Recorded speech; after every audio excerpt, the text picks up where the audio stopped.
គ្នាបាទសិនតែថ្នាក់លើទាំងពីរមិនដឹងចាជួយមើលទាំងអស់គ្នាខាងណាចាញ់ខាងណាឈ្នះណាជើងច្បាស់ល្អណាស់សិនតែតលេធំដូចគ្នាសិនតែអ្នកពៀបស្ដីហើយអ្នកបលិចមកអើយម៉ែអើយជួយផងប្រឹងឡើងអាទិត្យអញចឹងបន្ថយបានទេវ៉យប្រឹងបន្ថែមចិត្តដល់ហើយវ៉យលោកខៀងនួនសូដាលីន$20បាទគូទី26ចេញដំណើរមកទៀតហើយបាទសិតខ្នាតវិញហើយបាទគៀកគ្នាមែនតើដែរនេះគូនេះបាទស្រែកប្រាប់ឲ្យលឺផងដែរណែតសៃទូកាច់ឲ្យងាយឲ្យចេញផុតពីគ្នាទេអាទូវែងហ្នឹងតែជាប់ហើយមិនងាយទេស្អាប់ជាប់នៅក្នុងតម្រងបាទគៀកគ្នាណាស់ប្រផាត់ប្រផាយគ្នាណាស់បាទជើងច្បល់ល្អដូចគ្នាបាទសាច់ទឹកខាងក្នុងសារ៉ាត់សានជ័យបារមីអន្តងសបាទទូមេទេដែរ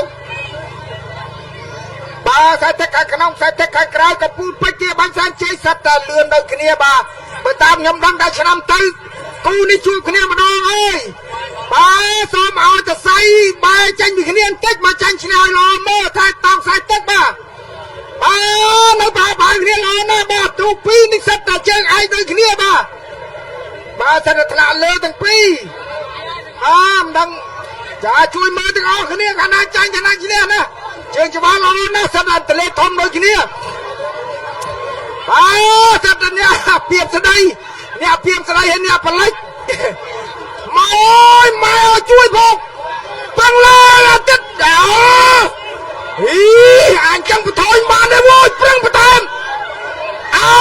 ចិត្តដល់ហើយវ៉យអាយ៉ាមិនទាន់ហ៊ានថាអាយ៉ាមកអើយវ៉យមកដល់ទីប្រព្រឹត្តឃើញថាខ្សែទឹកខាងក្នុងសារ៉ាត់សាជ័យបារមីអង្គសបាទទទួលបានជ័យជំនះមកដល់ទីប្រព្រឹត្តមុនកំពូលពេជ្រ